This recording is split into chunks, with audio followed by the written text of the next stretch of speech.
really know what's going on over there other than everybody's dumb. The instant you step out of line, you say something that they don't like and they don't like you personally, they're going to use all those pre-existing laws and they're going to use it on you. Woman exposed her male genitalia to women and underage girls. That's what happened. It's pure propaganda and it's super cringe, by the way. It's super cringe.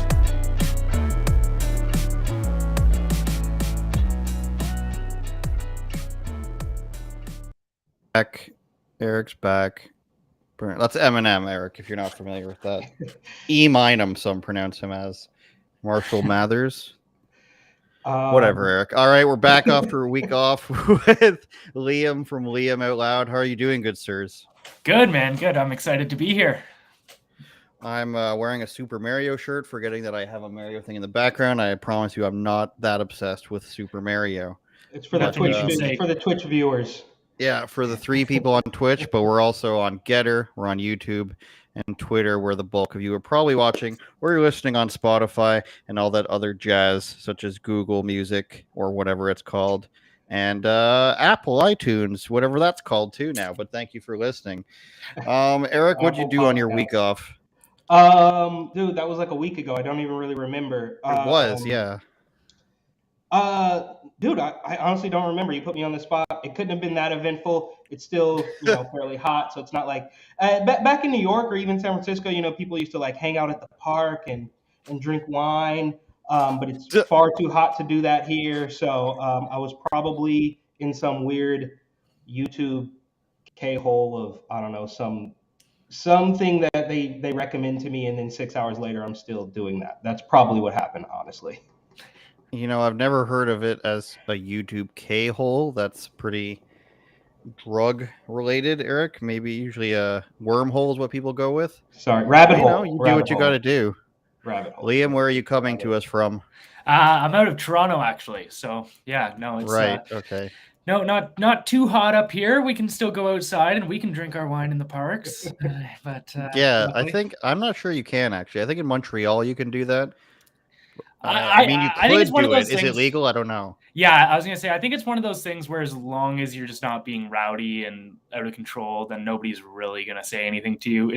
At least once a week I'm walking down the street with a beer in my hand in Toronto too. So it's like I've never even really got asked anything about it. So well, in Toronto you can also live in a park or live at City Hall, and they're not really going to do anything. So in San Francisco and New York, of course. Well, Eric, we're going to go to Minnesota, one of your most favorite places first, I think, where they're just, this is the follow-up story to a story that already happened, where this teachers union said that they're going to, they struck a deal with the school board, the teachers union struck a deal with, saying that if the person that's about to be laid off is non-white, and they determine that the teacher is from a underrepresented minority or community, then they can forego laying off that person and they can lay off the next least senior white person. So not only do they get rid of seniority in that case, and they can do that if there's like state or county wide layoffs, but they can do it for the person who's the next white person. So many layers to unpack from that as we use jargon such as unpack. We're grouping everybody who's non-white together. Everybody's got a different experience, but you're saying it's all the same. As long as they're not white, then we can pass over them because they're saying the hiring practices before were discriminatory, so they're making up for that. So they're doing their own little like reparations, equity outcome. Eric, let me get your opinion first on that. Just a reaction before we get to what the teachers union representative came out and said afterwards. Do you have any comments on that? Well, I'm actually, now that you bring it up, I'm curious to hear what the union said about it, because I don't trust those teachers unions as far as I can throw them. Now, my family, I am not a teacher. I've never been a teacher. I've never wanted to be a teacher, but in my family, there are some teachers, and they are, dude, in this weird way, they are like beholden to these weird unions. They owe their livelihood, their entire career to these unions. My experience with the union is far less enjoyable, but that's a completely different story. And I made the joke on Instagram. Of course, this was a joke. It didn't need to be fact checked or given context or anything. But I was joking, and I feel like maybe Babylon B can cut the check or something. But there's only a matter of time until the word layoff gets changed, because I saw some post, I think it was Bloomberg or Business Week or something, one of these like quote unquote business publications that I follow, and it says 50% of American companies are planning layoffs or something, and there's only what's the old saying is that the truth and the conspiracy theory is only 8 months apart or something like that. So I think there's only a matter of time before we even change what the word layoff means. And this is maybe this is a little bit of a stretch, but it seems like that's exactly what's going to happen here. So a black person now can't get laid off in this particular teachers union, and that's going to spread, and it's all just going to be completely terrible. But I'll leave it there, and I am, because I don't know much about this story. I saw the headline, didn't really read it. I was totally a headline warrior on this one, but I am curious to know what the teachers union has to say about this and how they're going to defend it, I guess. Well, I dove all the way deep. I'll save my bad language for the second half of the podcast, I guess. But I dove all the way into it, and they came up with this agreement that if the teacher is from what they determine to be an unrepresented minority group, then they will keep that person and they will skip the least senior, because they go on seniority in unions like this. They're going to go to the next white person who's underneath them in terms of having the fewer time in. Now, they also put a provision in there which says that if they're doing, school board wide layoffs or county wide layoffs, that they can also use that rule to forego, letting go. So usually it'd be like a bulk of people that are being laid off. Instead, if let's say 5 of those people are non-white people, then they can skip over them and get rid of 5 white people. Liam, you have any? What do you think? And we'll go for you for the bright side here. What do you think's the best way we can take this?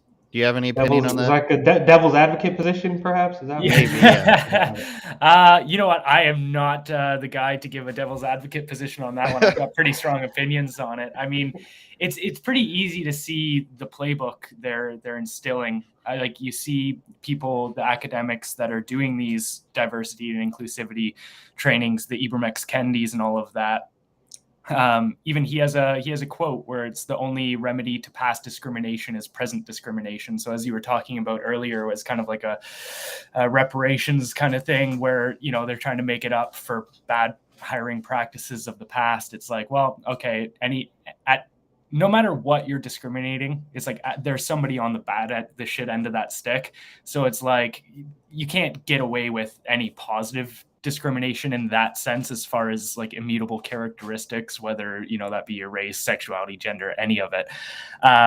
And I think it's a slippery slope, man. This whole equity idea of we're just going to level things out. I mean, it's straight out of the Marxist playbook. I just did a video breaking down where all these ideas come from.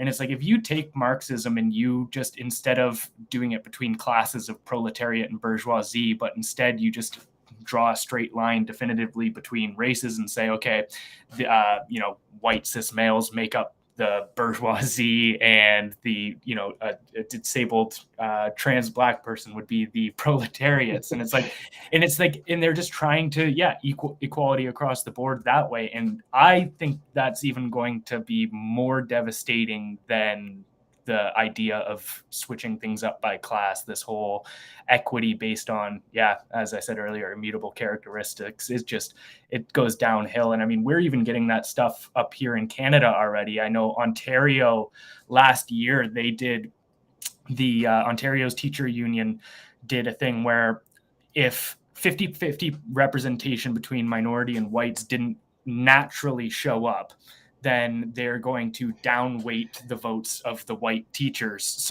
and essentially uprank the votes of the minority teachers to give them a 50-50 voice. So it's like, even if it was, say, 75% white people, 25% minorities, it's like they're just going to cut that so that it's 50-50 weights voted. And it's like, I don't see any way that this doesn't go poorly.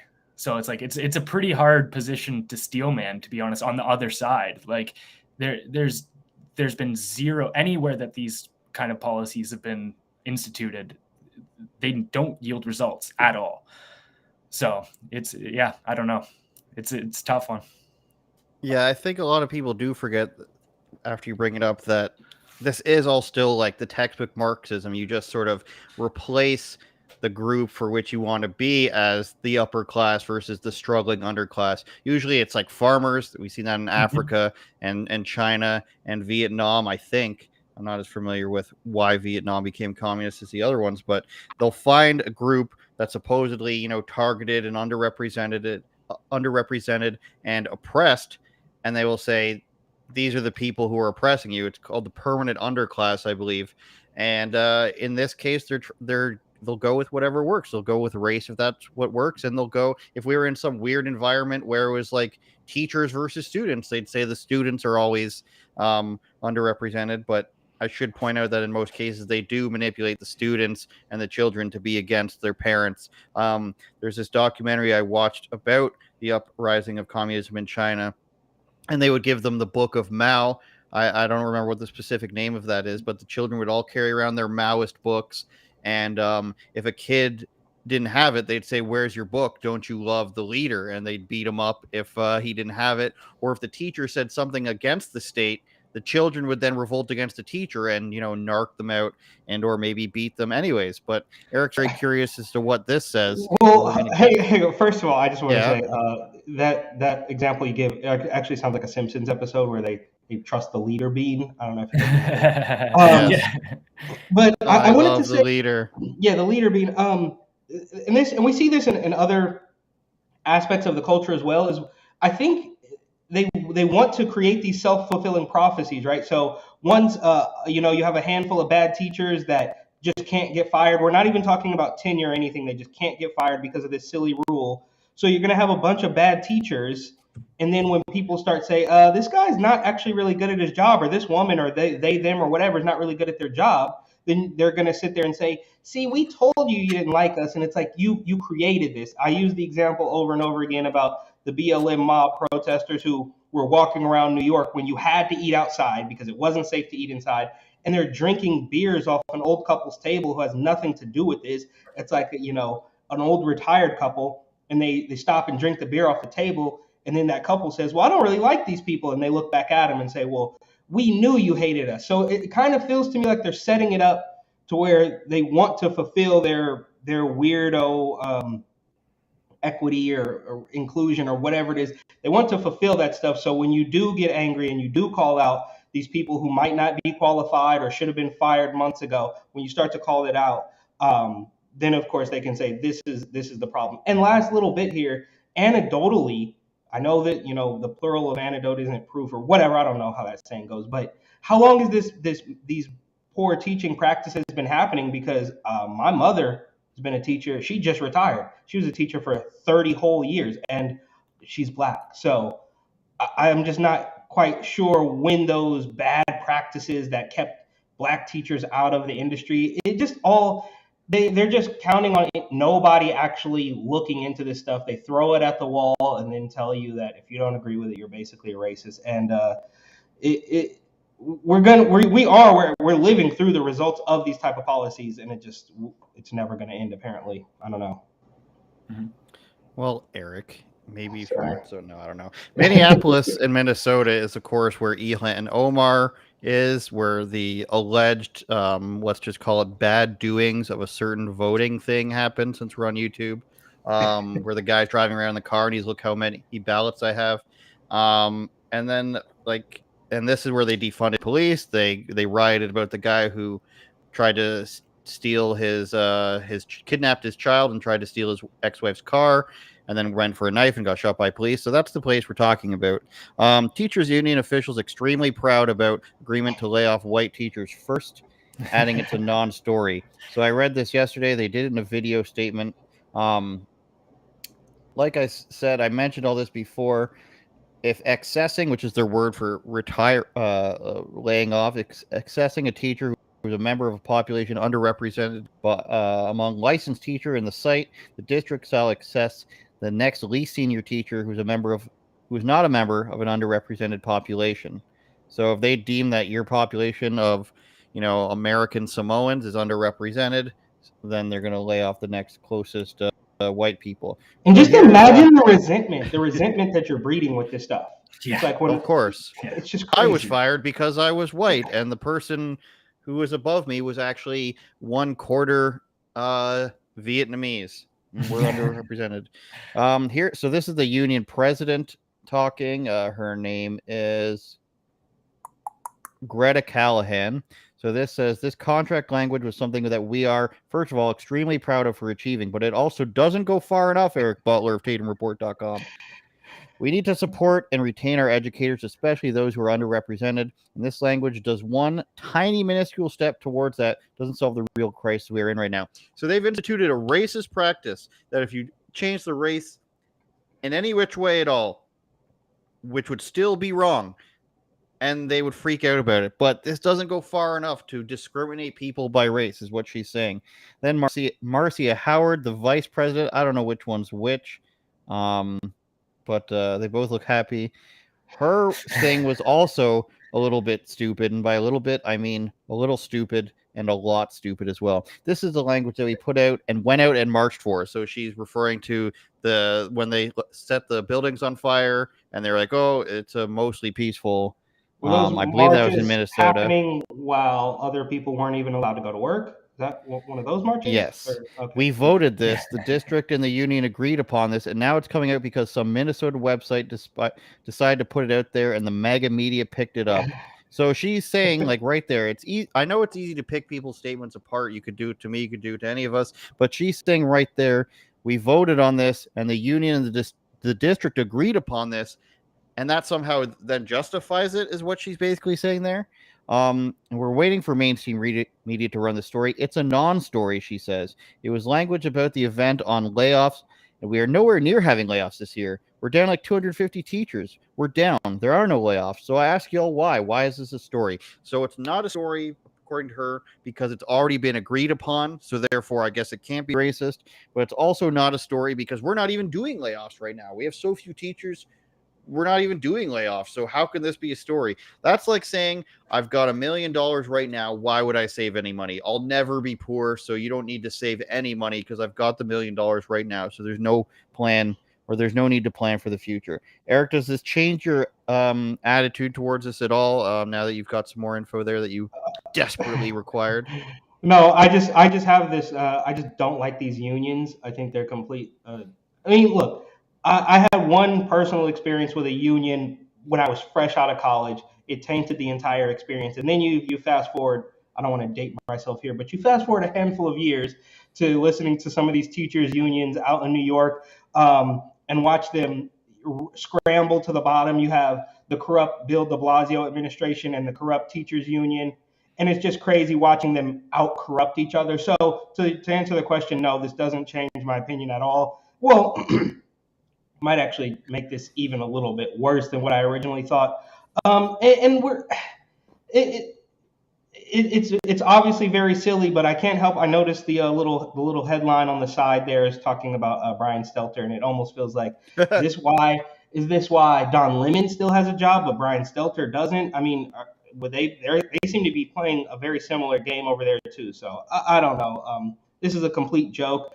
Get your kids out of these public schools, man, if you have the capacity. I don't have kids yet that I know of, so I'm not too worried about it, but it's vicious out there. It's brutal. Yeah, I know we always show the writers of the articles that are terrible, so let's just show the writer of a good article. It's pretty much just straight news. Leave on from Red State. What were you going to say, Liam? I was just going to make a mention too that schools are the epicenter for every revolution. The education system was literally instilled to create an industrial revolution. Like if you go look back to when public school started being a thing, it was in the 1840s by a guy named Horace Mann, who said that public school would be the only way to make the unruly mass into a judicious one. And then it was Rockefeller who funded the General Education Board and appointed his right-hand business advisor as the head of it. And so they literally created the whole school system just to create mindless factory workers. That's why, desks are lined up the way they are. That's why the same bells that you would hear in a factory in the 1900 early 1900s are there. It's the exact same time schedule, and it kind of worked both two ways. It was to train the next generation of factory workers, but then also to give daycare. Essentially, it's like like indoctrination daycare to the parents' kids that would be first employed in this first wave of massive industrial revolution.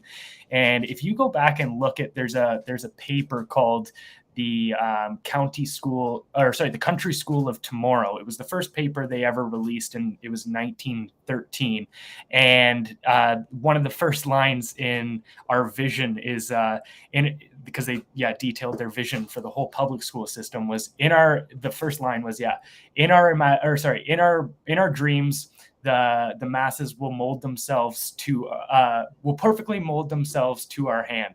And it goes on to say how they won't use public school to make free thinkers, artists, lawyers, all of which they claimed they had an abundance of already.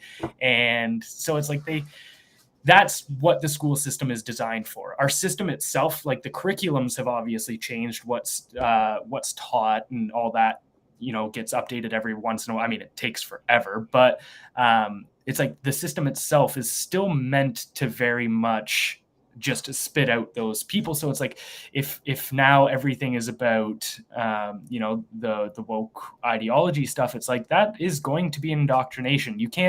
I don't care what the idea is. If you sit and listen to ideas for 8 hours a day for 13 years, 5 times a week, like you're going to take those ideas in. So it's like the school system is so important, and that's why I actually look at the public schools right now, and I look at all that kind of stuff that all those policies that they're putting in, and I'm like, this is like the start of the changeover. If people don't kind of see that, and parents don't say, hey, like, wait, what are you teaching our kids? We want you to teach them 2 + 2, not that they're better than fucking the person next to them. Like, and if you look at literacy rates, even when public school was instituted for the first time, because it started in Massachusetts in like 1850, and then pretty much everywhere in the world had public schools by 1900.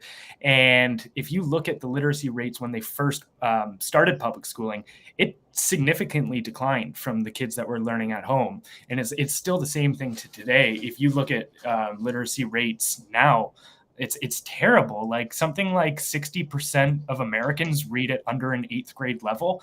It's like, our public school systems are not teaching people. It's just behavior implementation, essentially. And I want to throw back to go ahead, Eric. Oh no, well, I was just gonna kind of like piggyback on that. There's a couple things. So when we talk about this decline of literacy rates and all that stuff, I mean, I think about even when I was in school, like I don't even remember that stuff. I wasn't retaining this stuff. So maybe that's probably not a good way to even look at it, right? So if I managed to get through elementary, high school, and college, and just kind of floating through, it doesn't seem like they're really putting the screws to anybody. Now, I managed to claw my way out of that weird California indoctrination, but it's another thing that we see too with like how, you have a guy like Bernie Sanders who wants to start school earlier. So kindergarten, 5 years old, 4 years old, or whatever, that's not soon enough. We need to get them in there at 2.5. And then you have guys like Gavin Newsom, who is out touting right now, like, oh, we're going to give all the kids of California $1,500 for their college education. It's like all you're doing is pumping out these you're pumping out these people that aren't going to question your weird mask mandates while you're at the French Laundry. So Bernie wants to bring down the age. Newsom wants to pay these kids to go to college, and they're of course going to tout it as though we just, we just care so much about your future, when obviously they're just manipulating people and I guess sort of I guess you're buying votes. I don't even know. Like, I mean, it's the long con, right? And that's what we know. And perhaps the right wing or the common sense center needs to get a little bit better at the long con, because the left will tell you every day and night that, yeah, we'll give you money for college, so in 18 years you're going to belong to us. It's very it's kind of like a Chinese thing. I met some Chinese people when I was living in New York who had their college paid for, and they basically like deflected, and they didn't go back, so they're kind of like on the run from China. Neither here nor there, different story. But this is really dark stuff, and they're I think that on just a very simplistic level, they want nothing more than to pump out more of these people who aren't going to question you when you say put on a mask to walk from the front door of a restaurant to the table. That's all school does, right? Because if you think about it, yeah, like you were saying, what information do you really remember? Like, I'd have to learn Pythagorean theorem all over again. I mean, you can't even say that anymore because I guess Pythagoras was had some racist comments, so they renamed that. They renamed his theorem, but yeah, but if you really think about it, what you learn in school is behavior. You learn that somebody will tell you what's worth learning. They will also tell you how to learn about it. It's more about spitting back what you're taught verbatim than it is interpreting it for yourself and bringing a creative idea to the forefront.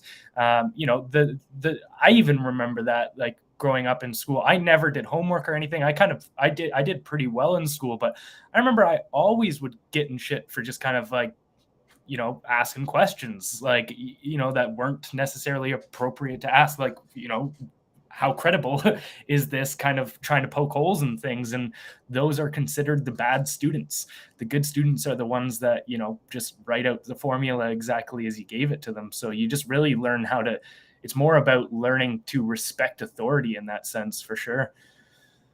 Absolutely. I wanted to throw back to how Ontario had its sex ed curriculum written by a guy who's a child sex offender. Another great Canadian. I didn't know that. Ontario, I believe it was 2009. The curriculum before the last Ford instituted, the guy was charged with prawn of the child type. Jeez. Possession. Well, that's the same thing. Even if you look at all the gender ideology academics that like got it off and like really started, like the Michael Foucault and Michael Foucault in particular, he was charged with, or sorry, they were more allegations, but sorry, I'm getting some feedback here. Right, that's from sharing the audio. Go ahead. No worries. Yeah, he actually, one of his collaborators came out and said that, yeah, the allegations were true, that in some of the third world countries where Foucault was going and doing his studying for these gender theory stuff, he was like getting little kids to fuck, and like he was getting right into it as well. And it's like, these are the people that are instituting these like diversity and inclusivity ideas, like, or the same thing with these, sex ed and teachers. It's like, we got to maybe question, like, hey, what kind of person wants to take a career in, teaching sex ed to kids or whatever? It's like one thing you put into that position. It's another if you're like, I really want to build this curriculum. I really want to teach the kids. And then you end up doing TikToks all day about how they respect your pronouns or whatever. And then we have a bunch of these kids. We see these videos. And again, a little more anecdotal evidence, but we see these videos. What's the guy's name who's going super viral the past? Justin Awad and Fleckus. And these kids, they don't know their ass from their elbow. They don't know the Civil War from a ham sandwich. They don't know anything, but you can ask them, all 5 Kardashians, and they nail it. So dark stuff. Oh, I know who you're talking about now. Yeah, that guy's blowing up. It's sort of like, it gets to the point where you see it once, and I was like, I don't want to listen to people be stupid anymore. I ran into that problem with a lot of the, protest interview things, but the echo we're getting is from this, the window from this Fauci video. So let's play it.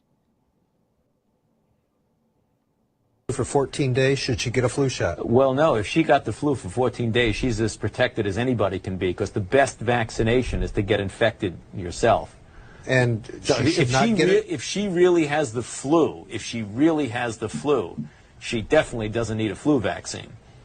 If she really has the flu, she should not get it again. No, she doesn't need it, because it's the most potent vaccination is getting infected yourself. And we're back. Imagine if we got a copyright or community guideline strike for a video of what Fauci said, of saying like, that's not because you're not allowed to doubt. I believe one of the rules is you can't doubt the efficacy of any vaccine on there. Eric, I know you have something to say here. I know it in my bones. Well, obviously Fauci has been flip-flopping since the very beginning. We all remember the other clip where he's like, well, it doesn't provide the perfect protection. And then you fast forward 6 or 8 months and he says, well, it just makes common sense to wear too. It just makes. So obviously this guy has been completely compromised. I don't know who he works for, Soros or some weird pharmaceutical overlord. I don't know what's going on. This guy, look, bro, he's older than Joe Biden. You won, bro. You beat the game. You, Pelosi, Biden, you guys all beat the game. No matter what you do, what Sam Harris just went viral for saying he doesn't care if Hunter Biden had a basement full of kids. Nothing is going to happen to these people. No matter what they do, no matter how terrible of things that come out, nothing's going to happen to these people. They've already won. I wish they would just leave us alone. I know that's a big ask, but it's like, you did it. You were the highest paid government employee. You are untouchable. You could literally, as the great Donald Trump once said, he could shoot somebody on Fifth Avenue and nothing would happen. You all beat the game. Just leave us alone. Like the great Nancy Pelosi once said, we would be better governed by a glass of water with a D on it. I mean, just go away, guys. You're not helping anybody. And I don't know, people still think, oh, we'll get the shot. It's free. And I said this 100 times, but it always bears repeating. How did we go from, hey,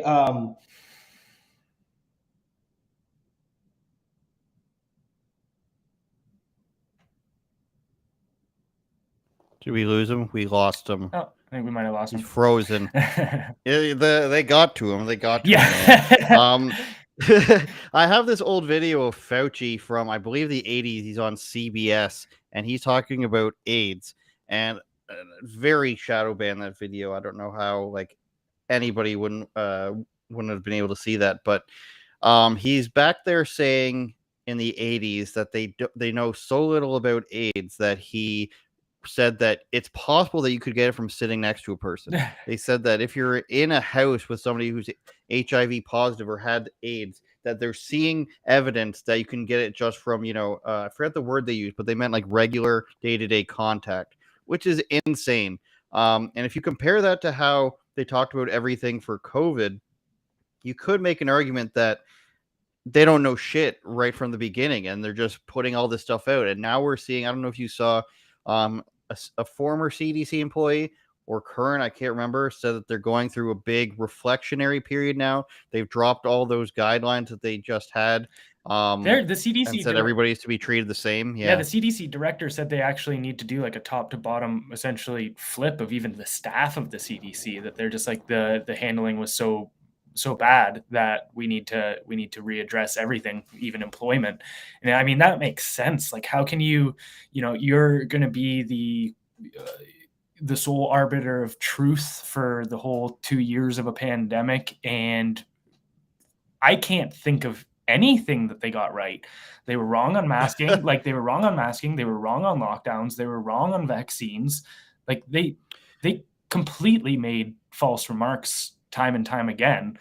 It's just I'm trying to think. I remember the surfaces thing was a big thing for a while, and they're wrong about that. Yeah. I think the one thing that they got right, this might not even have been them that reported it, but they said the chances of you getting it outside were less than 1%, and there had been no recorded instances of it, which begs the question as to why, and you're from Toronto, you know this, there's still people riding bikes with masks on. Wild. I saw a girl on an electric scooter riding it with a mask on down the street by herself. I'm just wondering why. Yeah, well, I just have, there's zero scientific basis for it. And I was saying, well, it goes into psychological priming in a sense where it's just, going back to the same thing about even the school. It's like you repeat something enough times, it's indistinguishable from truth. If it's just narratives. We like to think that humans, learn by taking in information and looking at it objectively and then going, oh, like this is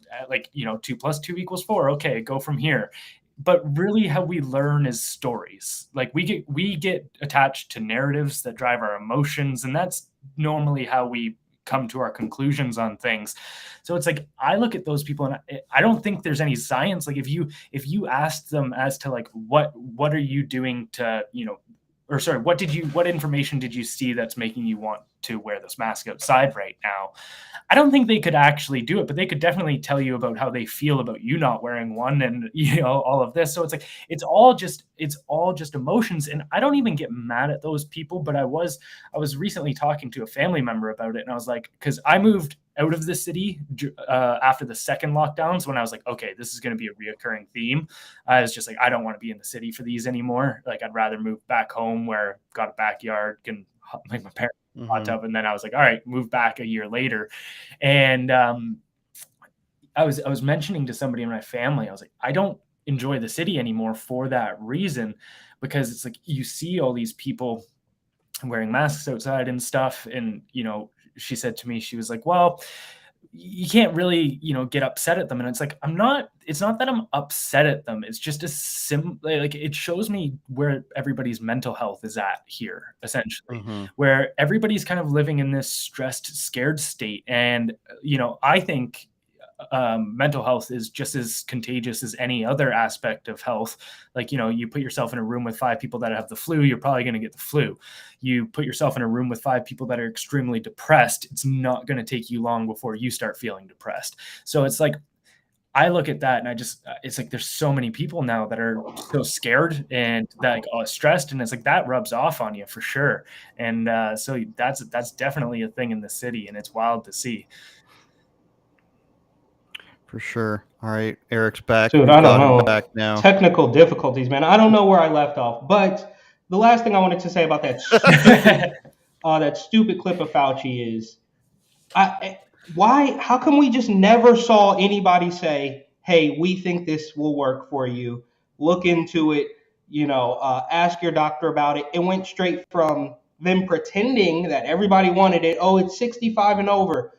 Oh, it's 50 and over now. Okay, 35, 20. Now everybody can get it. And then when people still didn't really want it, they said, oh, well, here's a cheeseburger, here's a beer, here's a donut, whatever it was. Those were good times, Eric. Great times. But and all of that, and all of those bribes, so keeping it scarce as though everybody was just going to knock down the door, and then going to the bribes, and then telling you couldn't even go to work. And in between any of that, nobody just said, hey, we've been working on this tirelessly for the past 8 months. We think it's going to be beneficial for you. If you're worried about Rona, it's free if you want it. We never heard that. It just went straight to the, we're going to put the screws to these people, almost as if there was some sort of backdoor deal going on. So that's what I remember I was thinking when my internet, by this terrible monopoly. You need Starlink, bro. I have Cox cable. My brother has Starlink out on the East Coast. Okay. Well, anyways, I forget what I missed, but I'm back, and now I'm turned up. I'm even more angry about the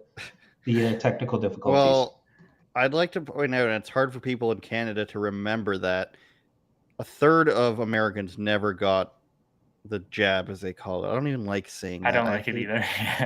Yeah. A third of Americans didn't even get it. I usually just say get inoculated. 100 million people, which is like triple the population of Canada, which is like we're at 90%, but only a third of people have the booster, which is the same thing, obviously, but it's just interesting that there's still that many people. And it came up when I was talking about Charlie Kirk, how he came out as being unvaccinated, and I was a little bit surprised by that, how hard he was willing to go for it. But there's an audience for it in the US where there is there's not that many people. There's 10% of people in Canada, and most of them are probably underage that didn't get it. And everywhere you go, we were just talking while you're gone, Eric, how there's still just people outside wearing masks, riding bikes wearing masks. You still have, to this day, if I'm not mistaken, have to wear a mask on public transit in Toronto, which is absolutely insane. I think they actually took the mandate off. I think they took the mandate off, but they still... Did they? Yeah, that was about like a month or two ago. I think they took the mandate off, but they still... it's on the announcement, like regular. It's like, we would still like you to do it. Yeah. So do you guys, are you guys... CDC strongly recommends continued mask as provincial mandate ends. Maybe in June, I guess it ended. Okay, yeah, that sounds about right. Face masks are mandatory when traveling on the TTC. It still says on their website, though. Oh, really? Wow. So who's really enforcing this, though? I know, like, when you think of our big cities, New York and San Francisco and Los Angeles, you see these videos going viral every day. Uber driver gets beat up, taxi driver, store ransacked. So they're not, it doesn't sound like you guys have. In quite Toronto, the, it's supposed to be the bus driver. the bus that does driver. it. But so what about? I mean, do you guys have the other problems that we are clearly dealing with now? Sure, I'm sure the news and social media is amplifying some of these problems, but I can tell you from experience, just living in New York, like it's pretty brutal stuff out there. Like, you know, Well, you the could. stabbings aren't. You don't have to worry about getting stabbed unless you're like in specific areas in Toronto. Where in New York, it just seems like you go into a store, you might get robbed. Is the difference? Yeah, I mean, people they'll take still fake Yeezys off your feet, and you know, I mean, we saw the As they should. the bishop, which I don't know what the difference is between a bishop and a priest or pastor or whatever. I don't know too much about it, Oh, but wow. the guy, they were reporting that they stole. The early report said they stole $400,000 worth of jewelry from this guy. A second report said $1 million. A Rolex should cost you $10,000 or $15,000. So how are you making your way all the way up to $1 million worth of jewelry as a pastor? And you get robbed in Brooklyn. That's obvious. That's so obviously going to happen because there's a woman in Brooklyn right now who's probably getting mugged for $40, bro. So I guess I said all that to say, who is really enforcing these mask rules when you actually have real crime that's happening in at least some of these American cities? I think a bishop might be in charge of an area of churches. I know a cardinal's obviously a represent. There's 12 or 13 cardinals, and and there's an archdiocese who's in charge of like a whole region that was or city. I don't know. That wasn't the Bishop might be important. the person above the priest. That wasn't the important part That of the bishop question. needs a gun, Eric, is what we're learning. You're harping. Okay, that part. I want to know how we're forcing the rules. The thing is that it's brilliant. I mean, that's what they did from the beginning. Is they never had to enforce the rules because they got the citizens to. You know, from the very start. You know, even these vaccine passports and all of it, they were never actually completely legal. Like they couldn't be government mandated to, you know, go into these businesses. But they said, hey, we'll build the infrastructure so that you can have everybody's medical information. And then if you guys want to do it, you can do it. But then they also made the stigma around any business that didn't do it so harmful that every business was like, okay, well, I'm not going to take the hit and, you know, be like, come off as anti-vax and then have 90% of the population, because that's what our rate is up here, be like vehemently against us. So it was kind of like I mean, it's scary, but that's literally how they did it, was just made it so that the citizens enforced it. And, you know, you walked into a store without wearing a mask, you know, they didn't need some police officer or, you know, bylaw officer to give you a ticket because every single person in that store would say something to you. Crazy. Well, speaking of guns, Eric, we're going to go to the IRS Were we stuff. speaking about guns? I was. The other side of the story is that I watched 2 of the Death Wish movies. Do you guys know those movies? Oh, it's in 70s and 80s movies starring the guy named Charles Bronson. He'll just randomly move to some city. It's New York in the later ones. And then there's gangs there. And this is like a 50, 60-year-old man just sniping people with revolvers from 200 yards away. It's hilarious. But I digress. So the other side of the story they tried to give for the IRS training videos that came out was like, this training was happening already. So they kind of think that they're debunking something, but what's actually happening is they're showing you that they've been training nerds to use guns, in like poor police training for nerds who are doing tax audits. They've been training them to use guns for a long time, and it's embarrassing the people that they're training for it. And here's some photos. Got a guy in a wheelchair who's supposed to be wielding a gun. I don't know. I don't understand this. I don't understand how you make a guy in a wheelchair a field agent for something where he has to collect money. And this is probably what Ben Shapiro and the like say when they say, or what they mean when they say this is being enforced by gunpoint. So here's a fake arrest, and you can see all the people there. There's a classroom. We've got our masks on. It's like a community college. This girl's vest isn't even on. This girl's is off to the side because she's using it to lean her elbow on. It's weird that she's standing behind him, and they're pointing the gun at this guy's unmasked. He's dangerous, also dangerous. This guy, and then I think there's one more, and so again, this is the training that they're going through, Eric. And of course, the DNC side of the story is that, the reason they hired 87,000 more IRS agents is because they want to get you your income tax return faster. That's the story that I heard from the left-wing sources, whereas the right-wing sources are saying, they're going to be coming for you with the guns. But I think what the obvious thing to parse from this is that Biden administration is just milking everything they can to get all the money out of it. And what they're going to do now is they're going to be trying to get as much money they can from the populace, because people are saying, we don't like your overspending. So they're just like, let's see how we can get even more money out of people. And that comes with auditing, literally everybody. And they didn't say, that they're going to tax people over $400,000 dollars a year. And Biden's own guy said, oh, no, we never said that. But what they're going to do is they're going to try to get as much money out of you through the tax code that they have by enforcing things that they normally wouldn't enforce, is how I'm taking it, Eric. I don't know if you want to jump in there on that. Do you have any opinion? Yeah, well, you want to move on to mullets? Well, just really quickly,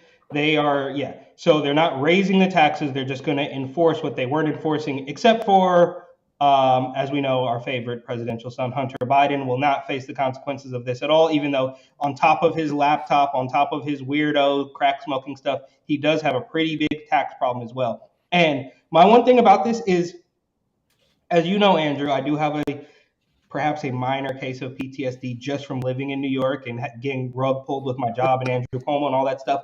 But this, to me, looks very similar to those phony fake testing facilities where you take a class of community college kids and you tell them that, okay, well, we're going to give you class credits or you're going to get paid minimum wage. Think about the kids at that testing facility. They're not nurses. They have this box of giant Q-tips that they're jamming up people's noses until it touches their brain. They're wearing these oversized orange vests and they're throwing around a football. They've set up hammocks. That's what this looks like to me, is that they take the lowest common denominator of people who either most likely don't know what's going on and they read some classified and says, oh, well, I can go apply for this job. I truly don't think these are people like big, vote blue no matter who people. These are just people who are kind of desperate. They're not following politics. They're not playing the game at all. They're just like, oh, job opportunity. So they go there. And then you get these incredibly mediocre people who aren't passionate about anything. They don't like Joe Biden. They don't hate Joe Biden. They don't know what's going on, but they do know that this is an opportunity for me to, maybe climb, so instead of the $15 an hour I was getting at Target, now I'm getting $25 an hour to learn how to point a gun at some small business owner. So I guess the point I'm trying to make here is these are not passionate people like you have,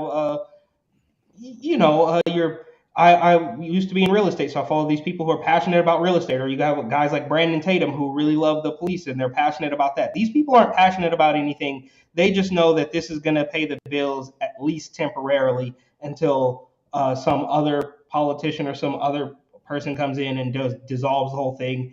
And then that group of people who will eventually dissolve this horrible idea is going to be looked at as villains, and the cycle will repeat in some other. And last thing here, I promise, this is always how we see when they wanted to do the ministry of truth, but it got too much backlash. So then they just looked over to the social media company and said, all right, just start censoring these people. And then remember it was a year or so ago, and Nancy Pelosi said, we're going to monitor anything over $600. And that got too much backlash. So this is their workaround for that. And unfortunately, it's these no shade. I venture to say that a community college is probably far superior than paying going in debt $100,000 to go to a real college or quote unquote 4-year college. But these people don't really know what's going on, and it's sad to watch the demise of our society right in front of us. Like, we are in the war, bro. We're living through it right now. I will say just like one the use of Target. Yeah. Go ahead, Lee. Yeah, just one fact that I think is super important whenever people talk about IRS is even the 2021. I'm looking at their stuff right now. From 2021, their income tax returns. The lowest income wage earners, so that means people with an anti-poverty earned income credit, were audited at a rate of 13 per 100. So, and then you take in all taxpayers to that equation, and they get audited at a rate of 4.1 per 1,000 and 13 per 1,000. Sorry, not 100. But so they lowest income wage earners get audited at 3 times the rate. We're not even talking about middle class. We're not talking about the people that everyone is typically saying, oh, this is who Biden and the IRS is going to go after. It's the truth is that the lowest income earners, the people that can't afford even to go to court because they can't get a lawyer or any of this kind of stuff. So they're just they get a bill and they have no option but to pay it. And that's who gets audited at nearly a 3 times the amount rate of the average tax worker. So it's like, they're not, when people support these policies and are like, oh, tax the rich, it's like, yeah, that's not going to happen. I'm sorry. All the rich that you say they're going to tax are the ones that are paying for these campaigns of these politicians that are making these policies. You really think they're getting like their campaign donations and then going to go turn on all those people? Like, it's like, no. And even if we were to tax the rich, we know that those people just have more means to fight back against this stuff. Like the guy who's making $25,000 in a year just doesn't have the means. He's got to go to work every single day to collect these coins. And then, they're going to put him on a payment plan or something. Meanwhile, a guy and we're not even talking not even in the millionaire bracket, but say if you're bringing in 400,000, that's the line they like to use. That's still plenty of money to say, you know what, I'm going to push back on this just a little bit. So it's despicable. Yeah, you talk about. I had some interesting Twitter replies for the Inflation Reduction Act, and I just was marveled at the fact that how quickly Democrat supporters become people who are supportive of the government telling you what to do and supportive of big pharma, because the Inflation Reduction Act, by even Bernie Sanders standards, the Pentagon, I believe, even, and then all these left-wing sources, Washington Post, they say it's not going to affect inflation. If it is, it's 0.1%, and that's several years from now. The stuff they're saying about reducing pharmaceutical costs, and this was a point of contention somebody had with me, was that they give them the opportunity to negotiate. And I said that inherently and by definition doesn't mean that the prices will go down. It gives not Veterans Affairs, Medicare and their people a chance to negotiate with the pharmaceutical companies starting in 2026. So not only is it you have to reelect Joe Biden in order for this to be pushed through even further and be enforced, you also are only giving them the opportunity. So if you trust the people who run Medicare and the people who run the pharmaceutical companies to bargain the debate and have a bargain price for you and the lowest price possible, I think you're dreaming. Also, that's 4 years from now, and so the prices from then in almost half a decade from now are probably going to be higher than they are now. So the idea that you're going to somehow save money before now and then is crazy. I forget what else is in there. It's all green energy stuff, and it's all grants for electric cars. And you saw that the electric car prices went up by the same amount of price that it's going to be reduced for, that you'll get a rebate on. So all you have to do is spend $50,000 for this car and you'll get $5,000 back. Everybody has $45,000 for that. There was another thing in there. All you have to do is buy new water pumps and all this stuff. So they're alleging that they're going to save people tons of money by telling them that they have to go out and spend thousands of dollars in order to get a few $1,000s back. And Eric, I know you've heard me say this many times, that it goes back to this theory of, as long as it's my billionaires who are my energy billionaires who are making all the money, then it's somehow better for the environment. And I was talking to my older brother yesterday, and he went to school and studied wind engineering, as in wind energy and the engineering behind that. And he's still telling me that there's still no energy source that he knows of that is good for the environment. And of course, wind energy kills all these bats and all these birds, and then they don't biodegrade. And when they break, they cost millions of dollars to fix. So they just leave them to rot in the ground. They take up so much space. Then you've got the solar panels that leave solar waste, and they're most predominantly made by China, and they don't have a good yield, and then you have to tear out all these crops. There's all these things. Also, to point out, 40% of those solar panels made by China are actually made by Uyghur slaves. So it's like it's not even being made. It's like the solar panel industry is 100% dependent on slave labor at this point. It's all these insane things, and nowhere in that does. So not only are we beholden to China, inflation down, but they're using slave labor. So not only are we forced to get the stuff from China, and if that were, fine, whatever, it's cheapest to get it in China. And now that we know that the majority, or did you say 40%? So maybe not the majority, but a good percentage of them are actually being produced by slaves. So that's like a double whammy. So it's like, even if you could have gotten some cheap labor in China, now you're getting slave labor in China, and they want you to and let the media tell it. When I see a handful of accounts on Instagram posting, look how much you're going to save from the Inflation Reduction Act, and of course their only little quote is that the drug bargaining thing that's not going to even happen until 2026, and it's not even guaranteed. But if you are a small percentage of the people who need X medication that comes from a pharmacist, then you might save money in 3 years. And that's what they're celebrating. If the stuff is covered by Medicare, otherwise, if it's something else, then it's not going to happen. We're running out of time here, but I want to do some quick flash images. We'll get some comments on it. The first thing, we got like 4 or 5 things to get to here. There is apparently Eric Butler, a U.S. mullet championships for kids 13 and under. He's got the pit vipers on in one photo. I mean, I didn't even realize that was 2 different photos there. And like they just got these kids and the mullets. I don't know if this is done on purpose. This kid's Brock and William. Let's take a look at them. Eric, anything at all about this, about white people based on this, basically? No, I mean, I don't know these kids from Ham Sandwich. It looks like it could be a fun time. Like maybe there's a barbecue involved and somebody's drunk uncle might have blown off his hand doing fireworks. That's what I think about. I don't.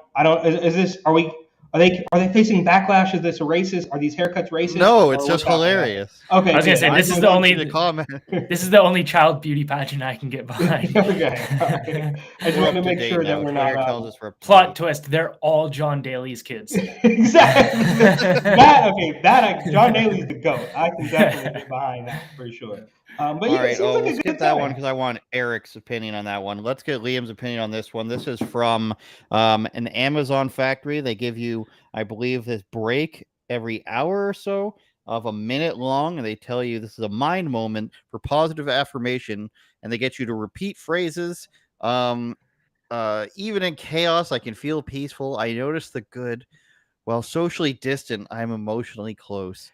Liam, weren't you saying that you've covered this? I posted it the other day, and I was like, this is something straight out of a dystopian movie. But like, it's funny because the first 2, like even in chaos, I can feel peaceful and I notice the good. Those aren't actually bad. Like whether they're an Amazon, whether it's an Amazon affirmation or whether it's just something you say in the morning, those aren't bad. The one that really gets me is the while socially distant, I am emotionally close. I'm like, there is nothing more fucking dystopian than that. To be like, that's pod living. That's Ready Player One type shit.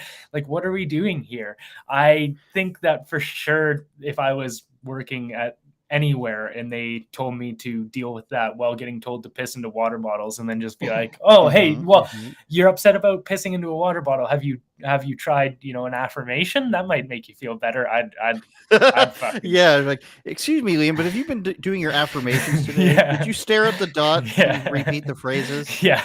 That's going to be 6 affirmations, actually, as punishment. Yeah. Get back in your piss jugs. These are the people, straight in them. This is the company that we were this was our go-to people during the virus. So all the mom and pops were shut down. You couldn't go buy a pair of shoes at a regular place, but you could order for Amazon nonstop. And it's like this catch-22. It's like they want you to, live in the pod and, live in this Black Mirror episode and everything comes to your house. But then on the other side of that coin, they say, well, all of these corporations are evil, which I think they are. I mean, that doesn't make them any less convenient, right? Like that doesn't, we still have to live in this world, but it's crazy how they want to take both sides of it. Like these are the only people that are allowed to operate during the most deadly virus, but we also hate them. And same thing with Elon, buy an electric car, but not a Tesla. Yeah. Yeah, that's right. All right, we got this one for Eric. No matter how sweetly you ask it, where are you from? Is not a polite question. Says Yuju Anya, who's a I think alleged professor, anti-racist feminist research language, and I thought that it's a terrible statement that it's sad for this person who says, "Oh no, this is devastating to me. I live in a big city and there are lots of immigrants and I want to understand them and their journey and now I don't know how. I'm sorry to anyone I've asked for it." Sad face. And this is a 121 quote tweet, so people are probably doling out their advice. And then she chimes back, the person who posted it. You can ask do you consider home is a better choice, or even volunteer your home first and talk about your origins. Then allow the person to tell you what they want. Yeah. So completely capitulate to this stranger. Peak dystopian Democrat doublespeak, like how Kathy Hochul is now saying that you can't use the term inmate, you have to use incarcerated people. Obviously, we That's saw true. the birthing person and all this stuff. This is peak. It's obviously not beneficial to anybody. It's just them letting you know that you're going to talk how we want you to talk. You're going to obey what we tell you. Now, I will say that I'll spare you the long story about why I have the Detroit hat, but I grew up in Oakland, California. And to her point, maybe she's got a little bit going for her on this one, because when somebody pulls up to you in Oakland, California and says, "Where are you from?" That's not a conversation you're going to want to be having, bro. I promise you that. All right, last one for you, Liam. I want to know your favorite choice out of these elementary school names. They're changing Robert E. Lee because it's racist. We can't have Robert E. Lee anymore. We've got Drew Brees Elementary quarterbacks. This is probably a New Orleans-based school. Bruce Lee Elementary, John Cena Elementary, Adolf Hitler School for Friendship and Tolerance, and Schoolie McSchoolface. Which one are you going with, bro? Personally, I'd choose Schoolie McSchoolface. But if they put in John Cena Elementary School, then I bet you would have a lot of Chinese investments, and then you could even have Mandarin being the second learned language in that school. That's true. I was saying earlier that all police dispatches should be in Chinese just to get you ready for your future. Yeah. It's Schoolie McSchoolface is obviously a ripoff of Bodie McBoatface, which was a voted upon vessel, I think possibly in the Australian Navy. Eric's going with probably John Cena to try to get him to show up to his school. Right? No, I'm actually going with Bruce Lee, and I think it's only because Bruce Lee has fact check me on this, but I think Bruce Lee has some ties to the Bay Area, so that would literally be the only reason I would go with that. In what way? No, I don't know. You'd have to Google it, but I swear he shot some movies in the Bay, or he was. Oh well, maybe that's true. Something like he had some ties. I know we're running out of time, so we'll shout out Brandon Lee. To be continued. The Crow. All right, Liam, tell everybody. Oh, because he was born in San Francisco. That's why Bruce Lee was born in San Francisco. What? Sorry. According to Wikipedia. That's stupid. I don't like it. He's actually just a white guy. Yeah. Liam, where can everybody find you? I'm most active on Instagram at liam.out.loud.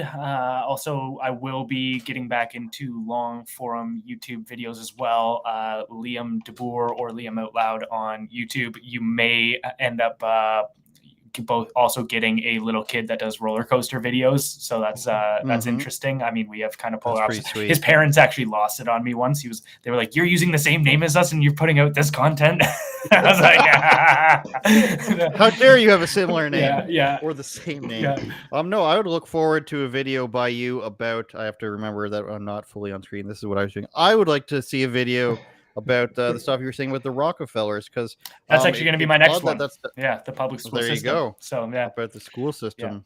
Yeah. Eric, of course, went to private school, an all-black racist private school in San Diego, where he learned to shoot guns. Right? That is factually inaccurate. I've never lived in San Diego. I did go to a majority black private school in Oakland, California. Wow, I didn't even know that. Only because Oakland, California, even back in those days, the schools were terrible. And I thank my mom, because she did have a little bit of inside track knowledge on the school system. And this is the only reason I'm not standing in Times Square pretending that there's 100 states in the country or whatever these stupid kids are doing. Or the reason why you're not underwear guitar guy either. That could be you as well. I have a funny story about him also. Maybe we'll get to that at a later date. But he's compromised. He's compromised. I'll put it that way.